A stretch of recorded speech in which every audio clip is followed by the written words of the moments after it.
கன்னிராசி என்பர்களே, ஒவ்வொரு விஷயங்கள்லையும் யாரோ ஒருத்தர் ஹெல்ப் பண்ணிகிட்டே இருப்போம். அதுதான் கடவுளோட கிஃப்ட். நமக்கு நேரம் நல்லா இருக்கும் பொழுது பரவாயில்ல, நல்லா இருக்காத போதும் அதை உதவி செய்யணும். அது நம்ம பண்ணால் புண்ணிய காரியத்துக்கு மட்டும்தான் இருக்கும். கர்மா எப்போவுமே நம்மளை சுற்றி தான் வரும். நான் ஏதோ தப்பு பண்ணியிருப்பேன், ஏதோ நடந்திருக்கும் அப்படின்றத எடுத்துக்கொண்டு போகக்கூடிய 4-5 நாள் நல்லா இருக்குது, அப்போ இன்றைக்கி கொஞ்சம் சுமாராக இருக்கும்.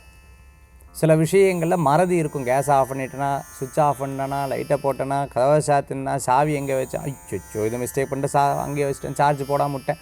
இப்படி சின்ன சின்ன விஷயங்களில் மறதிகள் இன்றைய தினத்தில் இருக்கும். அப்போ அதை டேக் கேர் பண்ணிட்டா போதும். வயசானவங்களை கூட மாற இருந்து கவனிச்சுக்கிறது நல்ல பலன்களை கொடுக்கக்கூடியது. காஸ்ட்லியான பொருட்களை எடுத்து போகும்போது கவனமாக இருக்கணும். பிஸ்னஸ் தெரியாத பிஸ்னஸை பண்ண வேண்டாம்.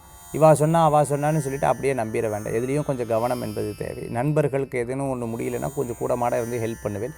சில விரயங்களை சுப விரயமாக பண்ணிக்கிறது நல்லது. இன்சூரன்ஸ் போட்டுக்கிறது, அதே மாதிரி ஏதேனும் மருத்துவ காப்பீடு இது போன்ற விஷயங்கள்லாம் எடுத்து பண்ணிக்கிறது நல்ல பலன்களை கொடுக்கும். கன்னிராசி நண்பர்கள் இன்றைய தினத்தில் வழிபடக்கூடிய தெய்வம் மூகாம்பியம்பாள் வழிபாடு வெற்றி வழிபாடு.